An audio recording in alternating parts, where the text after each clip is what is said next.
First of all, thank you all so much. It's an overwhelming response.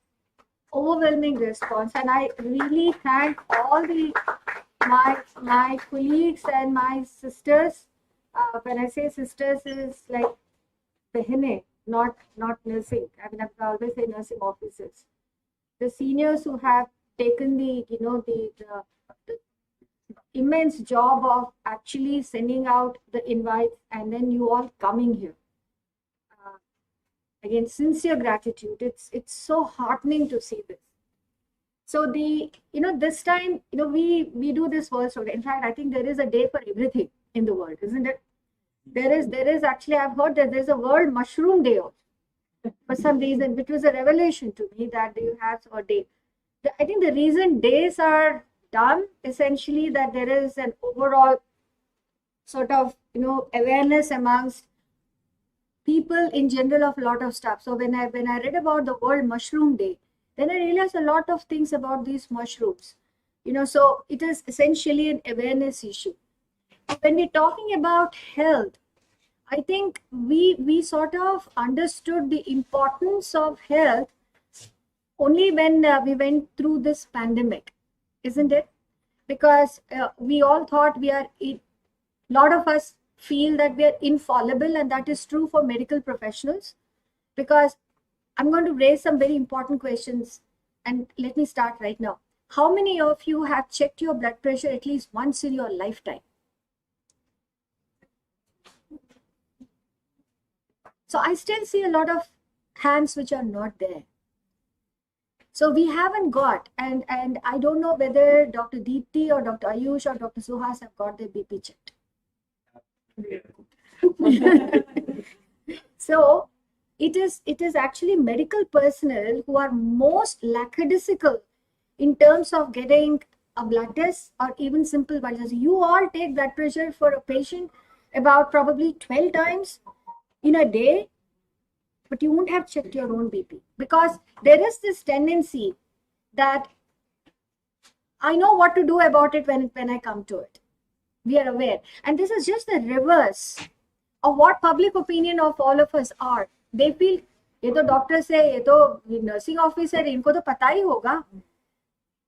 So when all of you work for hours together without, skipping your meals, skipping your water, you put your entire effort in because there's no other profession like ours. I truly believe in this. But people think that, so the theme for this World Stroke Day essentially is time saves lives. We've had these themes, time is brain, don't be the one, and so on and so forth. But right now it says it's directly correlating, say, look, time saves lives, every minute counts. So where else do you find this? Trauma, right? So in trauma, you have the golden hour, where every minute counts. The same thing is for heart attack, and same thing is for a brain attack. And while the golden hour for a trauma is 60 minutes, for a brain, it's also actually 60 minutes for the delivery of the important care. But then we have 4.5 hours for intravenous way of managing, and we have almost 24 hours for the clot removal techniques. But that's because of the the humongous advances which have taken place in understanding how brain functions and how to identify the brain which is dead from dying. Said that, so this will be a quick recap by by our stroke personnel. So we are a stroke team. So it is not mine, it is not Vishnu's, it is not Deepti's, it is our stroke team's effort that we are all in it together. All of you are part of my team, our team, and we thought we should appraise each other. This is just a recap. A lot of it you already know, but then it is good to know more and get sort of kindling kind of an experience, and then do that. And I wish, even I believe the nursing the educational side that you have, the nursing college, the faculty just met me 5 minutes back that they're going to do a skit on stroke, and they're going to have the nursing students with posters. So they want to do it on a Friday, 29th of October in the OPD. So I said, you find space, go ahead. So we will need to record that, because I think that's a great effort by even. So you see, this we just designed, and it seems the nursing, the college is also doing it. So then you will all can say that all of us have done this, and this program would be on a YouTube too, and we will send this little bit of a snippet even to the press. The press is coming at 1, and I will be giving that as well. So it is, but that's not important. What is important is that we are all in it together, and because stroke, and God forbid, stroke should not happen, but it can happen to one of us, and it can happen to our loved ones. So very important to know what can be done. I'm sure you can pick it up. I'm not thinking that any one of you will not be able to catch a stroke. And let me tell you this, Dr. Deepthi will vouch for me for this. In her ward, there is a patient who's admitted who has a bleed in the brain. And the daughter has been associated in lot of awareness activities because of the programs which have been done. She's part of an event management team. And she was part of our stroke summer school, 3 days intensive educational program that we had just few months ago. She couldn't recognize the stroke in the father. She could not recognize it. And they went to, a close by hospital, and from there, and several hours later, when the hospital said that it is a stroke, then she landed up here. Now it's a bleed, so it's okay. But what if it was a ischemic? What kind of operation? That is the thing what we say. We think we know. Sometimes there is a denial aspect in the brain. Ye to nahi ho sakta. There is, and that subconsciously comes in. The second is, you don't want to look at this. You don't want to, you feel that, something's happening to your loved one. It's a very peculiar psychological phenomena. Most of us go through that. And the third thing, of course, is being definitely negligent about what you have learned and not being able to apply it. So therefore, this exercise is this. And after this, if some of you are there and then please come between 3 and 5 on 29 to the auditorium. The reason is that there we have the press coming. So there it is being covered. So there I would not only will they take bites from the faculty who will be delivering, but also they're going to take bites from the school children who've been awarded. And if you're there, then we would want your experience also to be recorded, practical experience. And that is what is more important than some didactic lectures and it's just regurgitating of what you have studied in a textbook. That's not important. So welcome you all even on the 29th. And if you could make it, please come. Okay. So that will be again helpful, as well as I think you will have an exposure to what the children also are doing, and the nursing college girls also will be there. So it will be some kind of another different kind of an exposure. Okay, though it is limited because of whatever it is, we haven't advertised it in newspaper. Again, I think pandemic has not been called off, so that thing is going on. But for us within the institute, all of us can go on it. Okay, so with this, again, I welcome you all and thank you all from the bottom of my heart. Thank you so much for coming. It really has made my day. Thank you.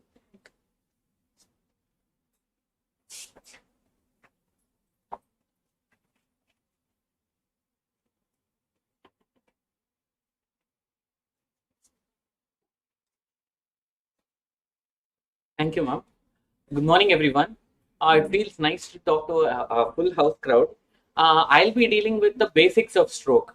For anyone, don't bother about taking photographs of the slide. I'm going to send all of you the PPT itself. Okay, so don't bother about taking photographs. You can just hear. I'll just be talking about the basics. As already ma'am has introduced, and already most of us know what stroke is.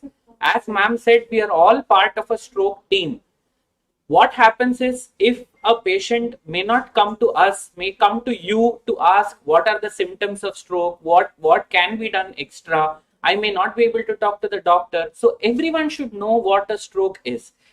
As ma'am said, everyone should be able to pick up what a stroke is if it happens in and around you. There might be a neighbor who is around you who may be suddenly having a neurodeficit, and when you go and see them, you must be able to pick up that this is a stroke. Chalo, we'll go take him to a stroke ready hospital, like that. So for that, we need to understand the very, very basics of stroke. What happens in stroke? Basically, stroke or a brain attack or a CVA, as we commonly call it, is a cerebrovascular accident where there is a sudden stoppage of blood supply to the brain. This is a medical emergency that needs to be treated. As ma'am said, that this is a very, very common event that keeps happening so often that close to 15 million people have a stroke every year, and it was the fifth cause of death earlier. Now it is the second leading cause of death in more than 60 years old, and close to 6 million, which means 60 lakh people die of stroke every year. Every 53 seconds, someone will have a stroke, and every 3 minutes, there is someone who can die of a stroke. This was in the year 2000 when stroke was way below. Earlier, when we used to read textbooks, the most common diseases that we encountered were malaria, tuberculosis, dengue, etc. But now when we read, the most common diseases that we need to teach our children will be the non-communicable diseases: heart attacks, hypertension, stroke. But most important among that which we are dealing today is stroke, which has a continuous rise. By the end of 2030, it will be the top 3 causes. Now, what are the types of stroke? Basically, we have 2 varieties of stroke. One is where there is a sudden stoppage of blood supply, wherein there is a clot that prevents the blood from reaching the brain. That is the ischemic stroke. There is another type of stroke when the blood vessel ruptures and there is a bleeding into tissues of the brain, which is called as the hemorrhagic stroke. So the management of both differ. Although the symptoms may remain the same, the management of both differ. Most commonly, the most common type of stroke is the ischemic stroke, which is close to 80%. That is, out of, in the ward, if you see 5 patients of stroke, most often it will be 4 patients will have an ischemic stroke and 1 person will have a hemorrhagic stroke.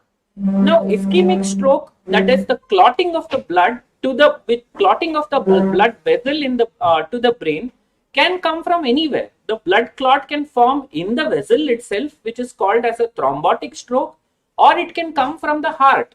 As most of you have worked in the ward, the first some of the investigations we write and send is the echocardiogram, the ECG. We also need to look at the heart. Why? Because we need to see if there is a source which is coming, if the clot is coming from somewhere close to the heart. Hemorrhagic stroke, wherein there can be a bleed in the brain, can be again of 2 types. One, if there is a bleed into the substance of the brain, which is the intracerebral hemorrhage. And if there is a bleed in the subarachnoid, which is the coverings of the brain, in between the coverings of the brain, if there is a bleed, is called as a subarachnoid hemorrhage. Now, among all of us sitting here, how many of us, like ma'am said, how many of us have checked our blood pressure in the last 1 week? Can anybody raise your hand? Last 1 week?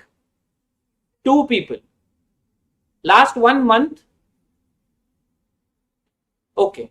So this is the thing. See, all of this is modifiable risk factor. All of this can actually be modified. If we know that we are a hypertensive and if we can take treatment, the cost of an amlodipine to the cost of a complete discharge at the time of stroke patient from the stroke hospital, I hope you can understand the difference.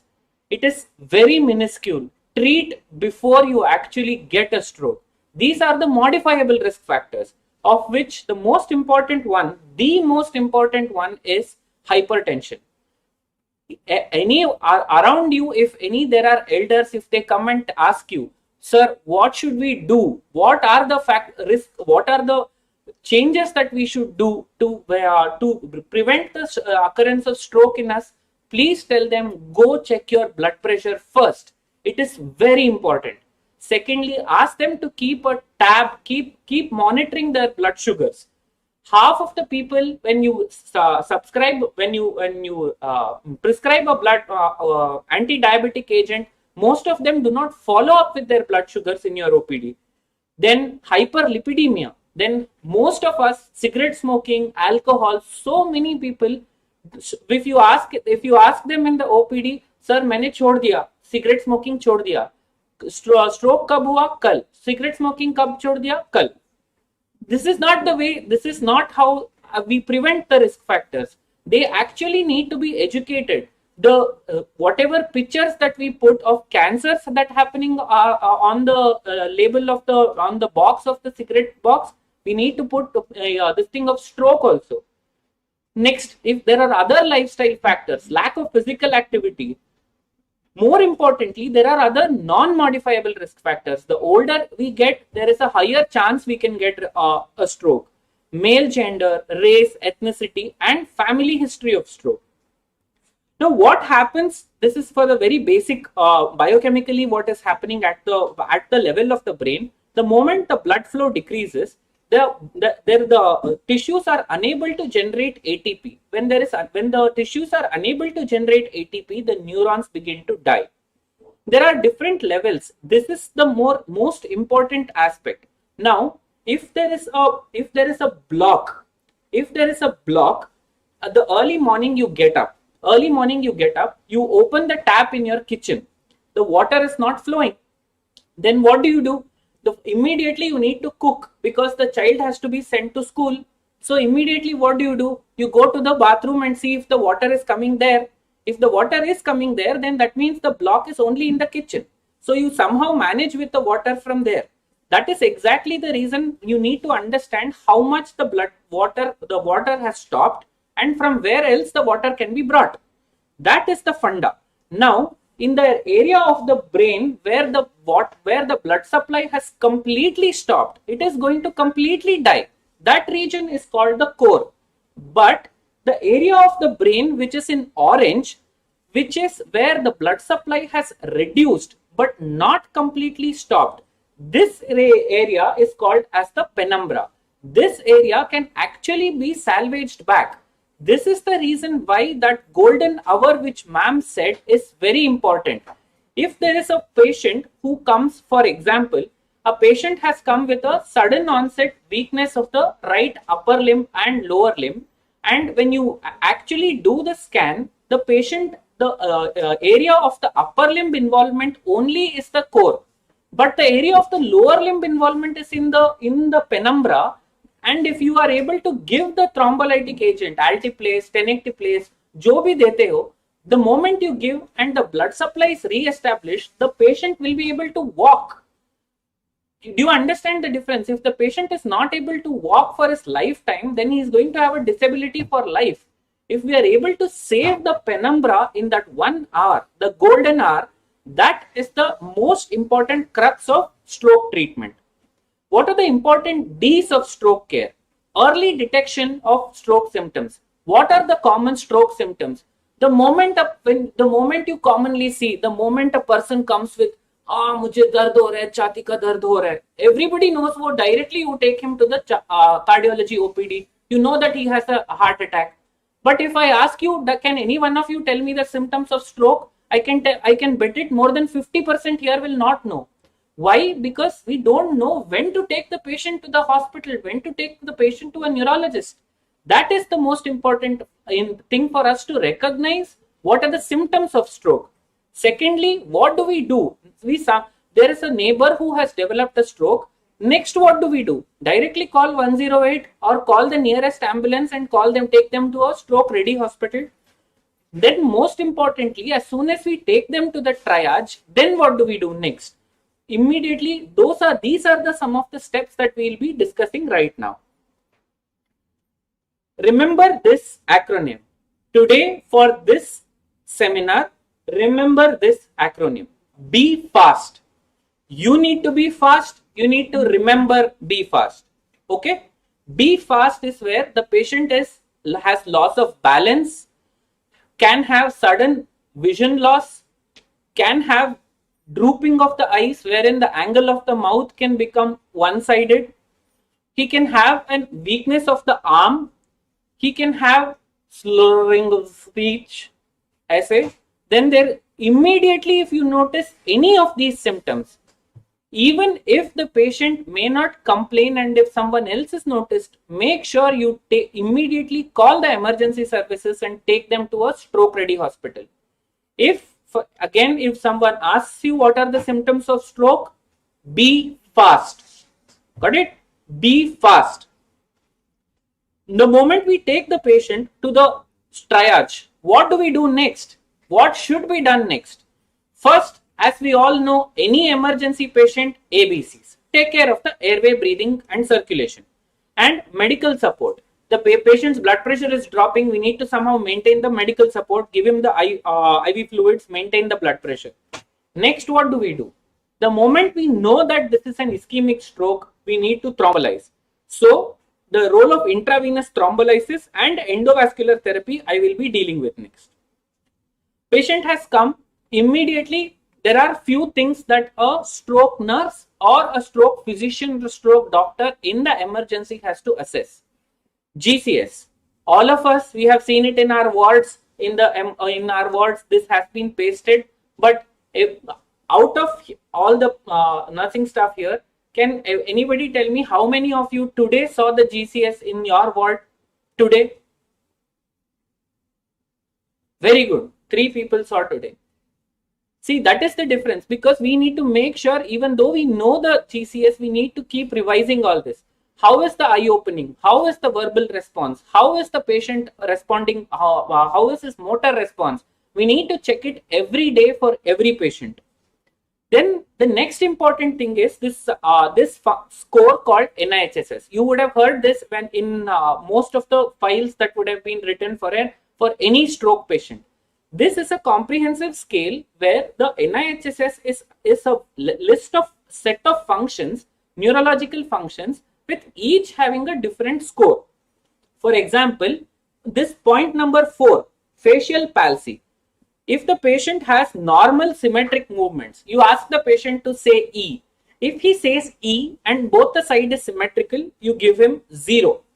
If the patient has minor paralysis, just there is absence of nasolabial fold, you give him 1. Partial paralysis, 2. And if one side is completely not able to move, you grade him 3. Like that, different functions are assessed. This is called as the NIHSS scale. The total score of this scale is 42. Why this scale is important is because this scale, based on this scale, we say how severe a stroke is. If as I said, the maximum score for NIHSS is 42. We call it as a minor stroke when the score is between 1 to 4 or less than 5. If it is, we call it a moderate stroke when it is between 5 to 15. Moderate to severe stroke when it is 16 to 20. We call it a severe stroke when it is more than 21. Most importantly, the moment a patient comes, what all we need to take care of? One, as I said, the airway has to be protected. The patient may have a very poor GCS. Patient may have a GCS of 3 or 4, and the patient's NIHSS is somewhere 28, 30, being a very severe stroke. First, make sure the patient is alive. Before you shift him to the CT, save his airway first. Make sure his saturation is more than 94. Make sure his blood pressure is up. Give him isotonic fluids. Check his RBS. If you don't do anything, also check his RBS. You can send the investigations later, but initially, the moment the patient comes, check for the vitals, and then there are a few things which can mimic like a stroke. Today, I do not want to attend this seminar, so I'm sitting there and I'm going to say, suddenly I can't see.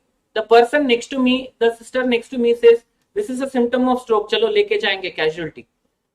That I can act like a stroke. I may get the best national award for best actor, but I don't have a stroke. Such things are also important. These are called as stroke mimics.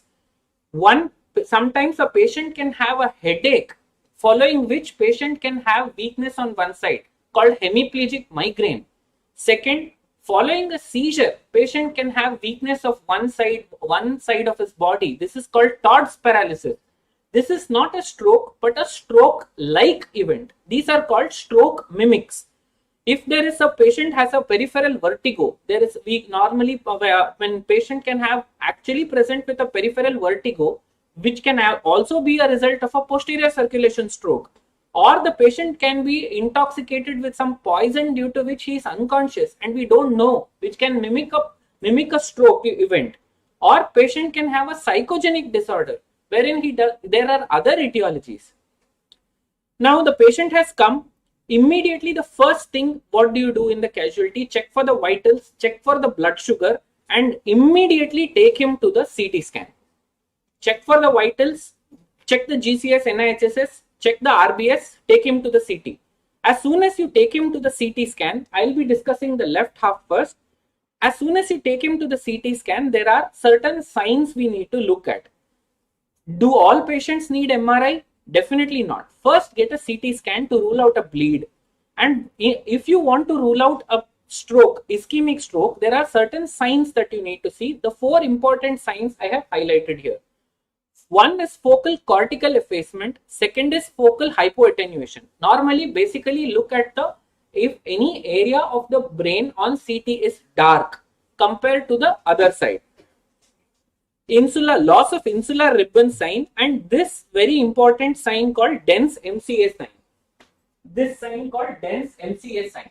This is the artery which, if there is a clot in the artery can appear very hyper on a normal non-contrast CT. If this is the clot, this is called as dense MCA sign. So we need to remove that clot. Now, based on this, now we found how severe a stroke is based on the NIHSS. Now, based on the CT scan also we can tell how severe the stroke is. For that, there is something called as aspect score. Basically, there are multiple points in the brain wherein you divide the brain into 2 levels. One is the ganglion, basal ganglion level, you look at the brain, and above the ganglion, you look at the brain. 2 sections you take, and in which area there is hypodensity. You mark, there are specific 10 areas which you look for. If there is a gray area or a hypodensity in any of these areas, that you mark, take it as 1 point. For example, suppose there is a black area in M5. Okay, suppose there is a hypodensity in M5. That means that out of 10, only 1 area is having hypodensity. So this is the area of the stroke. So the aspect score will be 10 minus 1, which is 9. Are you understanding what I'm saying? 10 minus 1, which is 9. So that is a low. Matlab, it's not a severe stroke.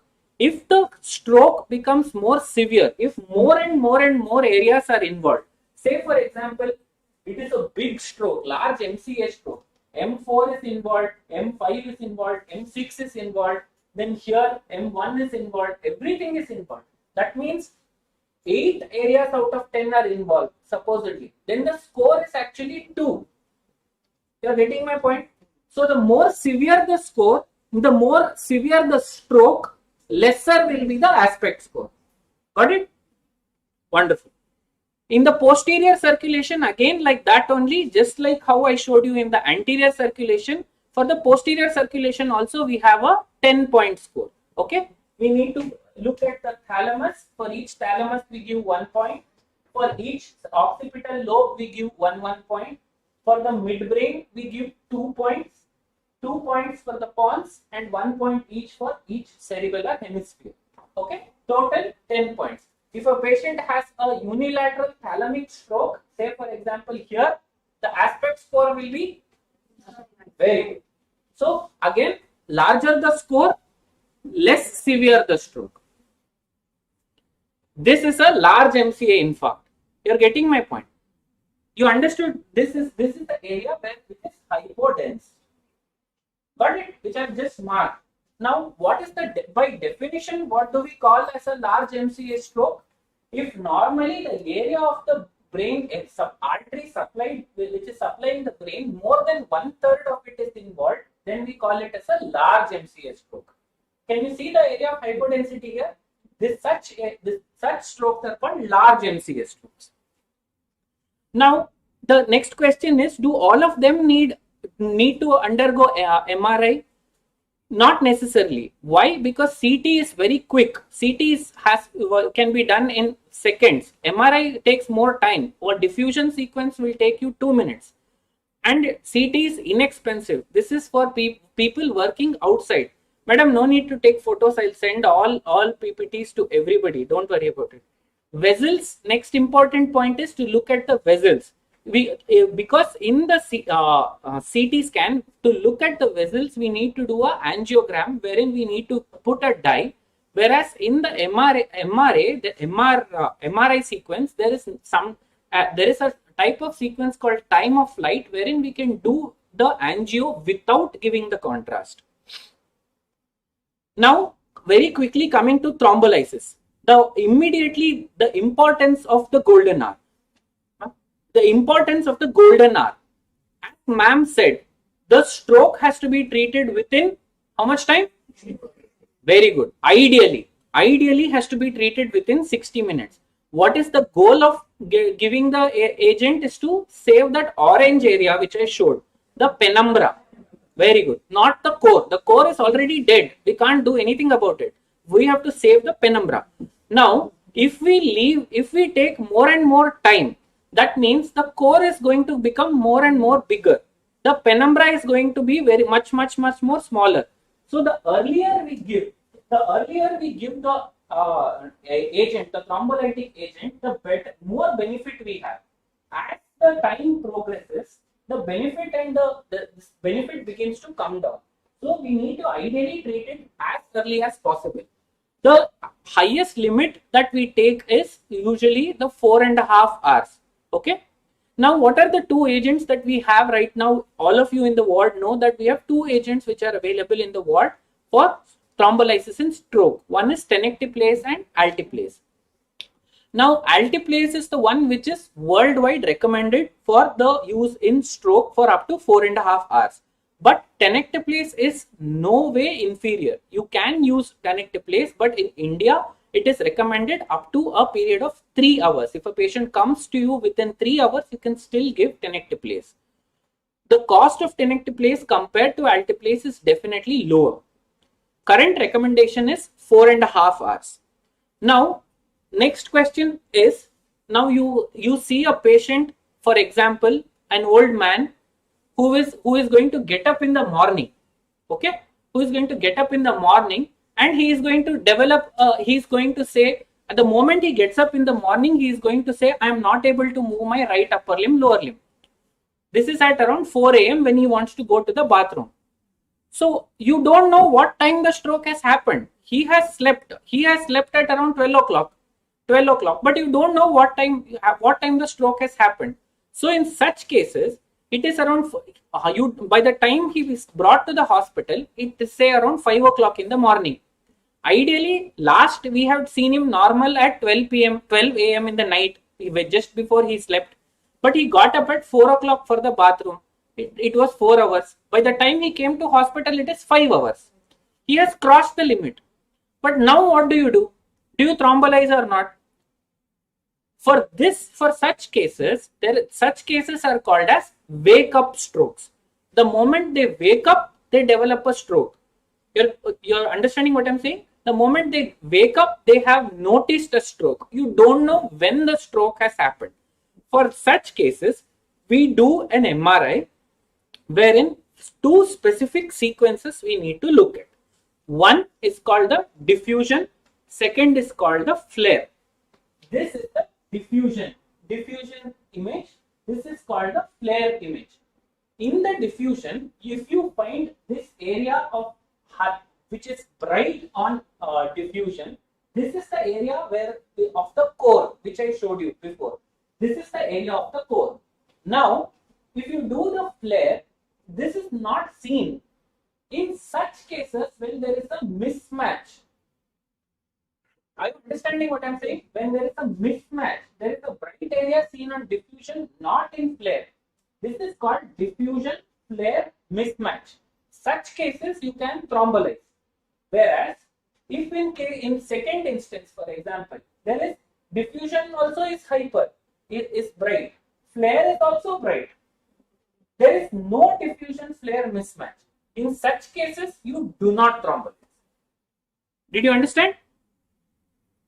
Next is how much thrombolysis dose do we give? This is very, very important. Thrombolysis maximum dose for altiplase is 0.9 mg per kg. Okay, 0.9 mg per kg with a maximum of 90 mg. For example, a patient comes to you with who is 100 kgs. A patient comes to you who is obese 100 kgs. Normally, if you need to give him 105 kgs, for example, his maximum dose will be above 90 mg. But still, maximum dose you can give is 90 mg. Okay, 0.9 mg per kg up to maximum of 90 mg. Of this, 10% you give it as a bolus infusion, and then the next 90% you give it as an infusion over 1 hour. For tenecteplase, there are multiple trials that are going on, most of which have used 0.25 mg per kg as the ideal dose. Now, how do we administer? We basically take 2 IV lines. We immediately put 2 IV lines. Check again if there is any contraindication for the patient for thrombolysis. Then, as I said, you load the bolus infusion of 0.9 mg 10%. Keep monitoring the blood pressure. Do not give aspirin for the first 24 hours after you give the thrombolytic agent. Then for the next 24 hours, keep monitoring the neurological status. How do you keep monitoring the neurological status? One is GCS, second is very good NIHSS. Okay. Do not catheterize the patient for the first 2 hours. Okay. Now these are the contraindications for thrombolysis.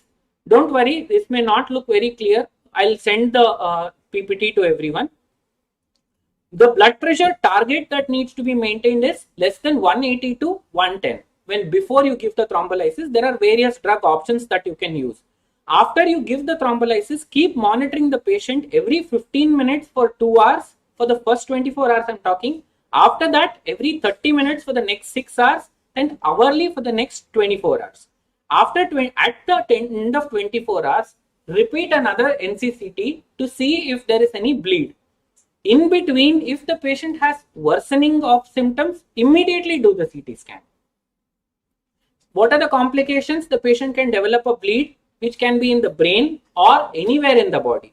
Brain, there is a 5 to 7% chance wherein you can use tranexamic acid, cryoprecipitate, prothrombin complex and platelets.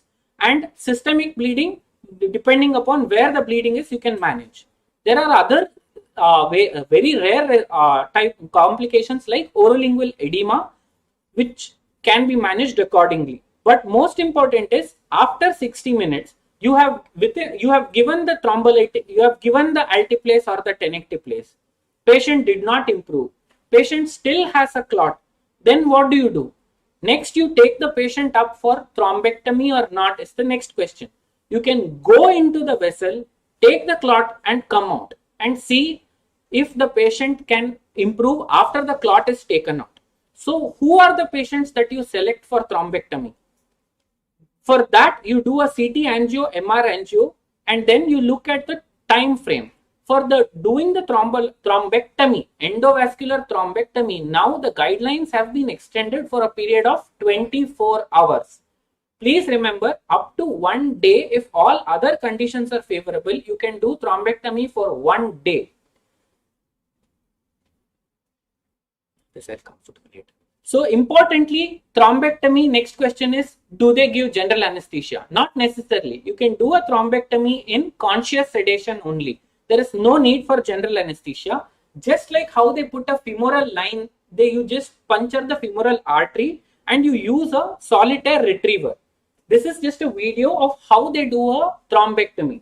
This is the clot. First you drill through the clot. You deploy the stent, pull the clot along with the stent. This is the clot which comes back and take it out. You're getting me? This is again, you go through the clot, drill through the clot, put the stent, deploy the stent, pull the clot out along with the stent. Okay, this is the procedure for the endovascular thrombectomy. This is what ma'am said. This is the time targets that are to be kept. Okay, the first 60 minutes is the golden hour. This is door to treatment time. The patient has to be seen by the doctor in 10 minutes. CT has to be done within 25 minutes and read within 45 minutes.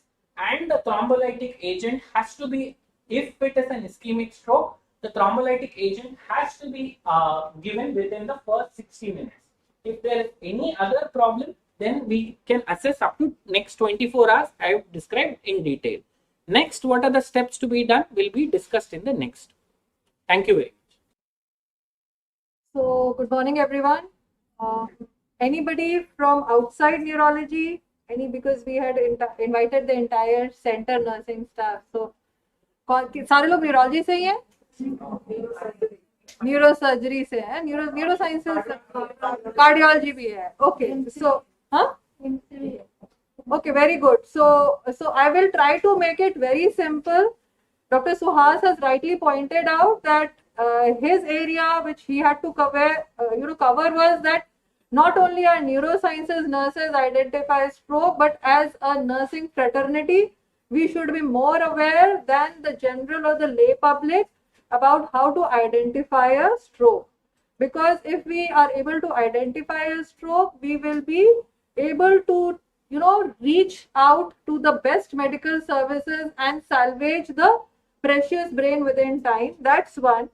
Second very important thing which ma'am also pointed out was that we as medical fraternity should also practice what we preach. अगर हम ये कह रहे हैं कि 80% stroke हम prevent कर सकते हैं, I think I take out my mask because I have to shout otherwise, अगर हम 80% स्ट्रोक प्रिवेंट कर सकते हैं तो वो 80% क्या है सिर्फ ये जानना इम्पोर्टेंट नहीं है. It's not only important to know what can be prevented, but also that once we know it, we are able to practice it so that it reflects. If there is a healthy nursing team, if there is a healthy medical team, then we will be able to set a good example in front of our patients. So that is also very important. I will be talking about where the nursing staff or the nursing support we have as a team is the actual crux of the delivery of services and makes a difference in the life of the patient. Look, all said and done, we are in a hospital setting. We are not in an environment of the society.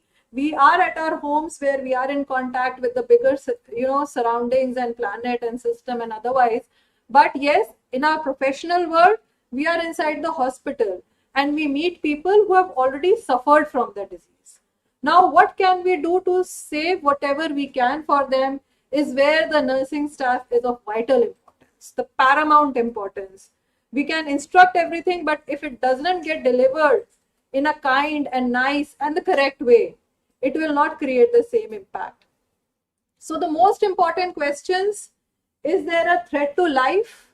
That is what Dr. Suhas also talked about, that whenever a patient comes, or whenever you are seeing a patient or we are seeing the patient, first thing to manage is airway, breathing and circulation, ABC. So that is the most immediate threat to life. That has to be answered first.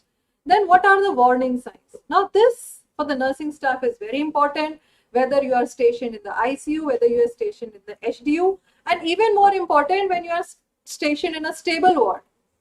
That what should happen, that should warn me that look near, I should inform the doctor or I should do something about it so that this problem doesn't worsen and doesn't lead to a poor outcome of the patient. So I'll talk about it. Then when to step down care to general ward or rehabilitation. Unfortunately, we don't have very strong rehabilitation services.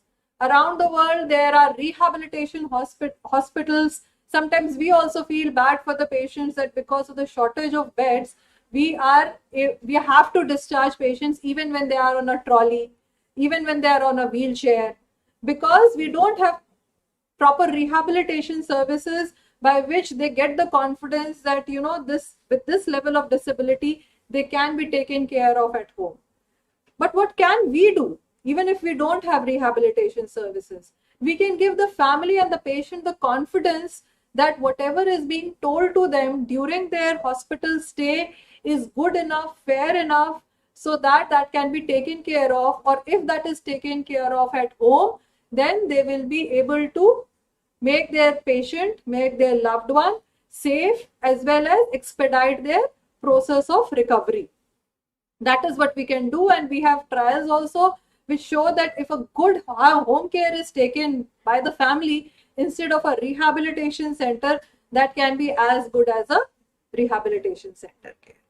Now, when to step up care? This question is also important, especially if you are in a general ward setting or in a private ward where mostly stable patients are there. What are the warning signs that tell you that, look, this patient is not doing well, this is a patient of stroke, and I have to look at this and inform or do something so that the patient gets a more intensive care and which he or she deserves.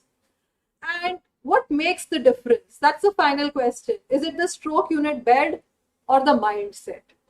And that's very important, because you see that in NS4 and NS5 ward, we have earmarked 5-6 beds for stroke, and we say that this is a stroke unit, but invariably there are non-stroke sick patients also whom we cannot deny, and sometimes they occupy those beds. So actually it is the mindset.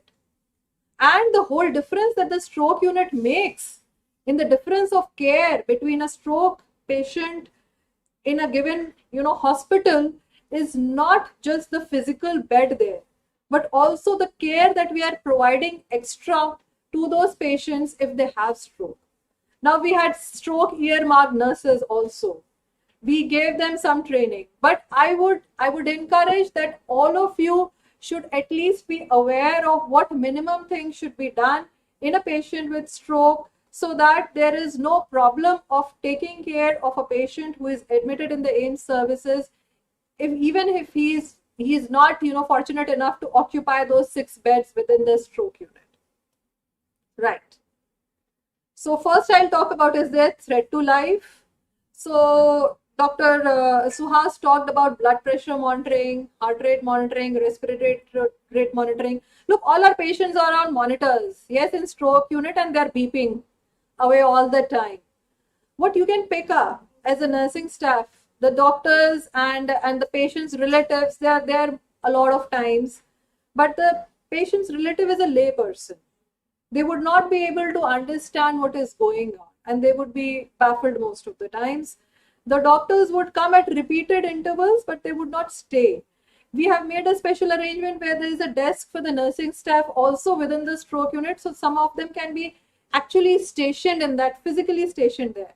What's the advantage? The advantage is that if the patient has paroxysmal atrial fibrillation, there's a change in the rhythm, there are ectopics, you have a monitor which you can see, which the layperson, the patient and the family cannot interpret, but you as a nursing staff can raise a warning that, look, here there is irregular heart rate and I should inform the doctor.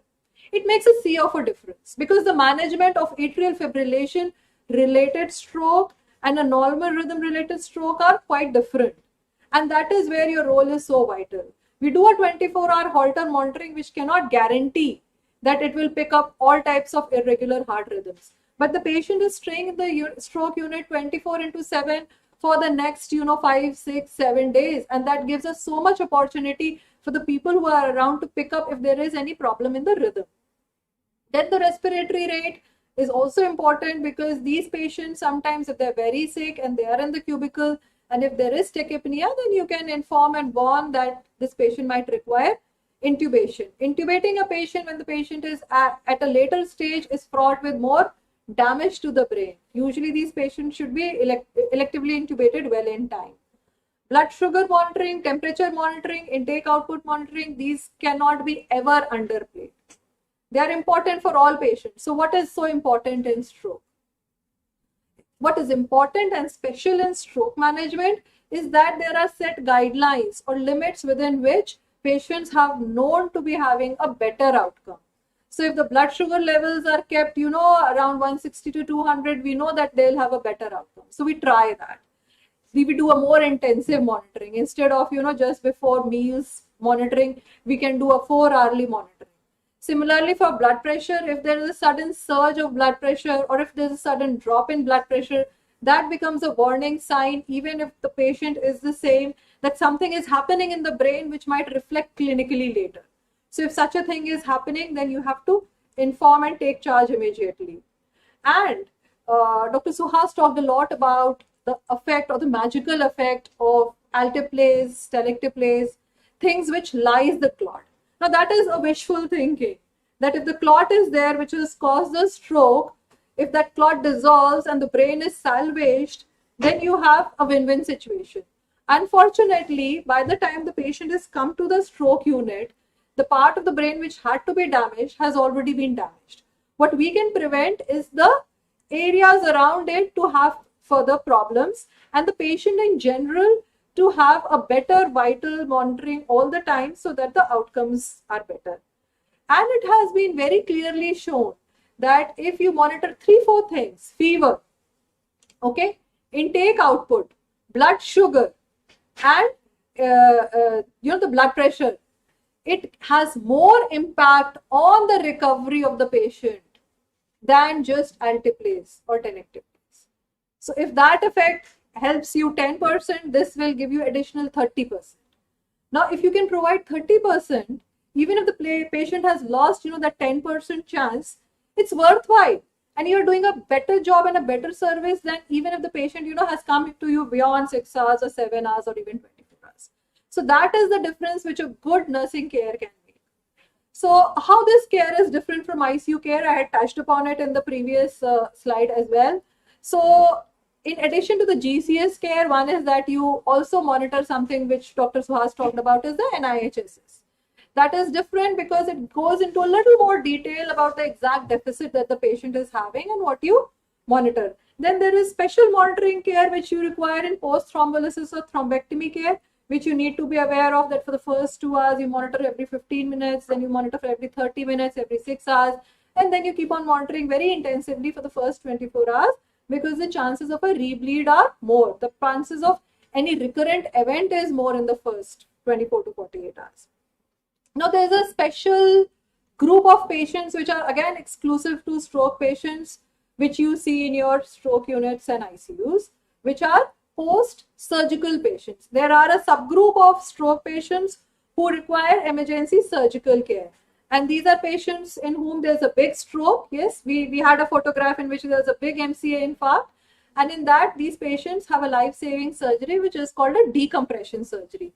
Sometimes if there is a big bleed which has bled into the ventricles, we also put something which is called a external ventricular drainage. You must have all seen, especially those who are in the neurosurgery ICUs, that we have patients who are later transferred to neurology, right? So they have a decompression surgery and an external ventricular drainage, depending upon the situation for which they have been managed.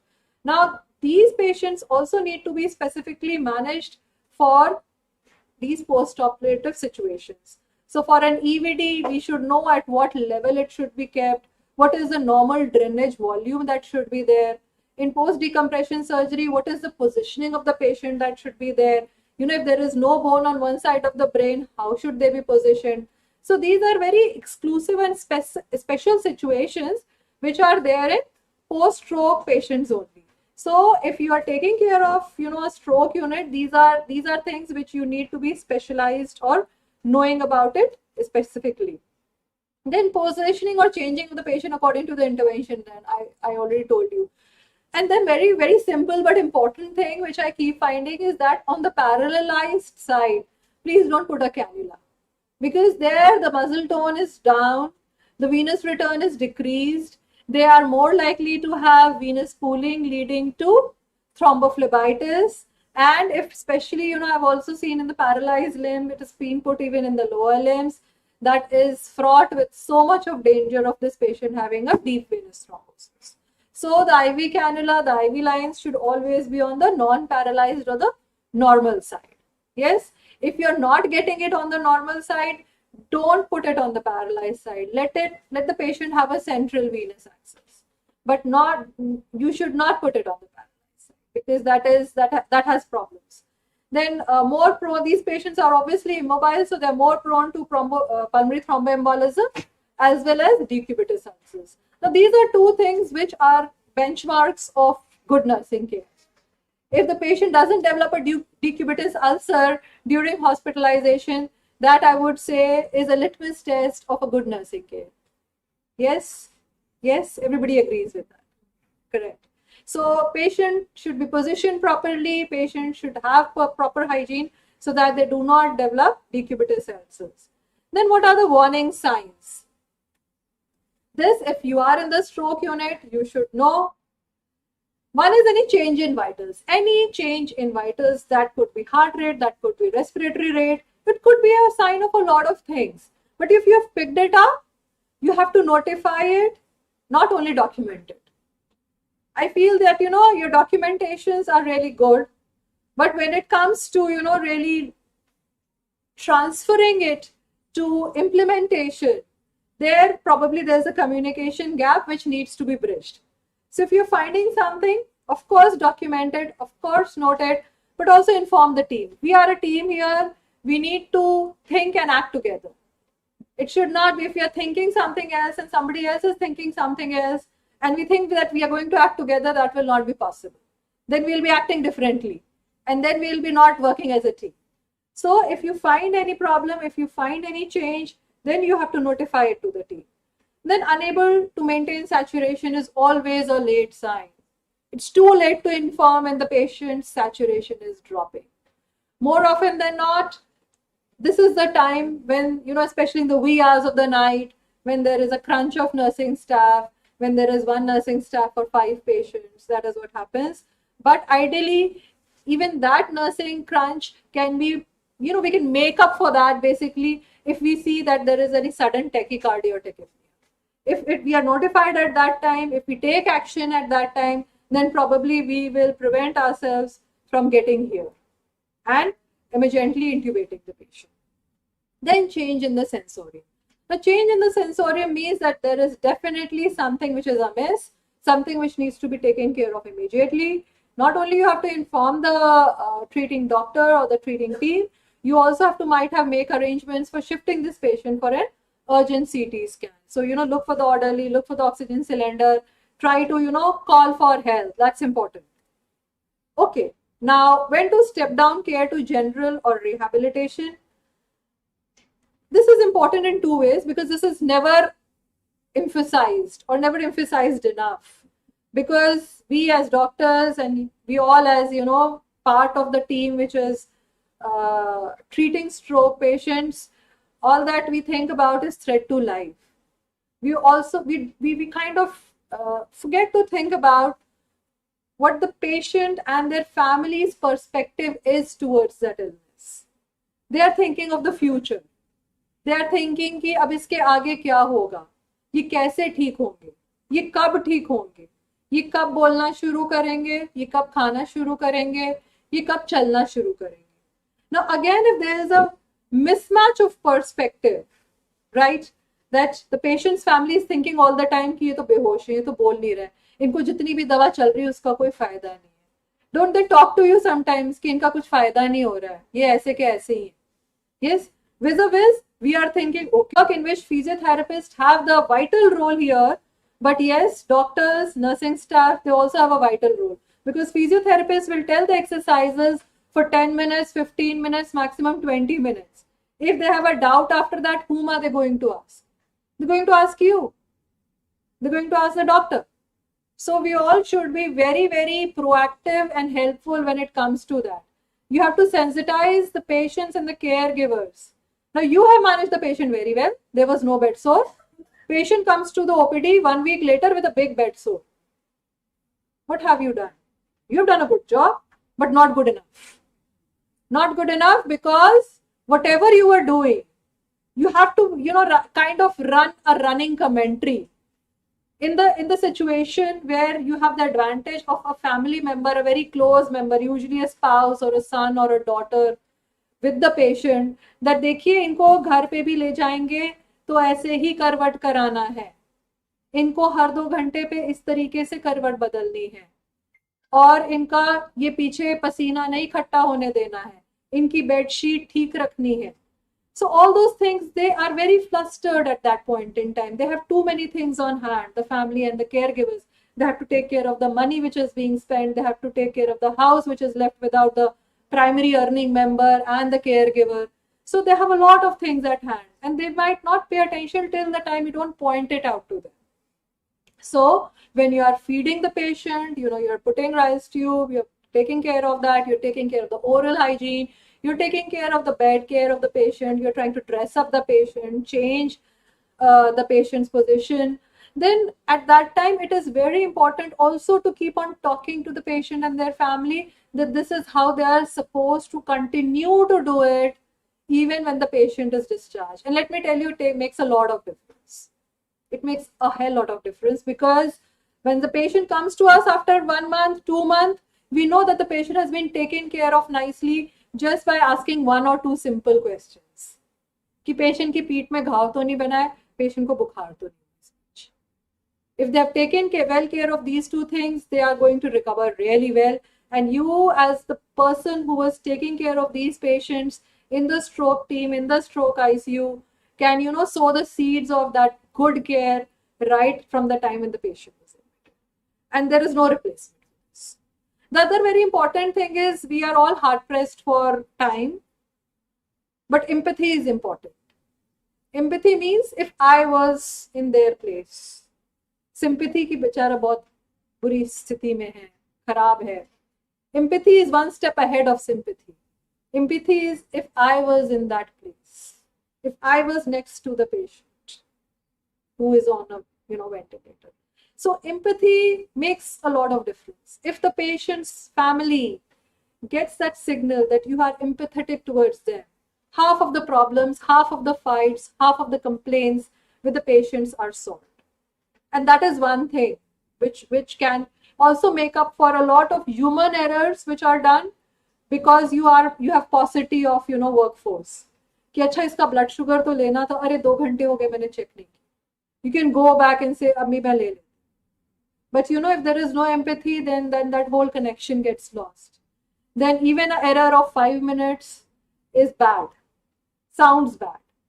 So that is also one important element. Then teamwork with the dietitian. You also have a good teamwork with the physiotherapist, like I told you. And we encourage our resident and our nursing staff to have a to-do list before the patient is discharged. There has to be a to-do list कि इसका ये हमने बता दिया, ये भी हमने बता दिया, ये भी हमने बता दिया है. तो ये सब इसको पता होना चाहिए. इसको पता होना चाहिए कि अगर पेशेंट ट्रॉली पे जा रहा है तो अगर इसको छोटा मोटा बुखार हो तो इसको वापस इमरजेंसी एम्स नहीं लेकर आना है. इसको छोटे मोटे बुखार के लिए वहां पे भी डॉक्टर को दिखाया जा सकता है. These are little things, but patients need to be told categorically. So this is a big rehab circle, where you have the patient in the center. It's all patient centric. Then there are, the treating neurologists, the occupational therapists, the surgeons in some cases who saves lives of the patients, the dietitian, and the caregiver. Now the patient and the caregiver are, you can see, they're all at the receiving end of everything. So the more we give to them, the better they will take from us. Right. So to-do list before discharge. Is the patient alert? Yes or no? If the patient is alert, your job is easier. If the patient is not alert, then your job is more. So this yes or no has flipped, so it's no. So if the patient is not alert, then you have to see, can the patient swallow or is he on rise tube? If the patient can swallow, then again the job becomes slightly easier. If the patient is on rise tube, then the problem is one additional that you have to tell how to, ask the patient to give feed via rise tube. If the patient can swallow, then still these things need to be mentioned and put in the checklist. One is that BP monitoring, medications. Lot of times patients have come back कि अभी थोड़े से ठीक हो गया, हम इनको smoking दोबारा इन्होंने जिद की तो हमने दे दी. You have to tell that this caused the stroke. It has to be, and it sinks in. If the patient is in a crisis situation, if the family is in a crisis situation, that is the situation where it sinks in. That is the situation where they actually quit alcohol, where they actually quit smoking. Okay, so this is the right time to sensitize them. Then also specific instructions about anticoagulation. This is very much underplayed. We underplay it as doctors, And the nursing staff also sometimes, you know, is there is just a written instruction written that INR should be 2 to 3. The patient is illiterate, has no idea of what INR means, what 2 to 3 means. And after 3 months, they come with a bleed in the brain or a complication, or they've stopped medicines because they don't know what to do with it. So it has to be made very important that if the patient is on any anticoagulation, especially warfarin, which needs to be monitored, then they need to be told how frequently the blood investigations should be done and how should they be done and when should they report back. Then physiotherapists, therapy, and if not mobile, then DVT prevention and positioning. Okay. And if the patient is on Ryle's tube, then of course additional, you know, you have to put Ryle's tube feed instructions. If the patient is alert, then you know, you have to see if the patient is not alert. Then of course another thing that you have to see is that if the patient is tracheostomy. So that is another level of complication, right? If the patient is on a tracheostomy, and unfortunately because we have many sick patients, we also sometimes send patients on tracheostomy and sometimes even on oxygen, intermittent oxygen care. So you have to additionally tell about tracheostomy care and catheter care. And before discharge, remind the doctor and yourself, be aware of it, that the Ryle's tube and the Foley catheter both need to be periodically changed depending upon the type of catheter that the patient is on. And preferably have the patients on silicone catheter, have the patients on Frica's Ryle's tube, so that they don't need to go to the medical facility very repeatedly to get these changed. Because more visits to the medical facility means more exposure to infections, right? Then to step up care, this is one part which is important, and smart nursing team can help a big way in this. So shift the patient to the ICU from stroke unit. A lot of times we are not able to do that. We do that in the stroke unit itself, and you must have seen that because we have a very small ICU. But this is for, you know, basically generic purposes, that whenever we need to step up care for a patient who has especially undergone a life-saving surgical procedure like a decompression surgery, we should always prefer that such patients should be in the ICU care, so that there is a better nurse to doctor, nurse to patient ratio, so that they can be better taken care of.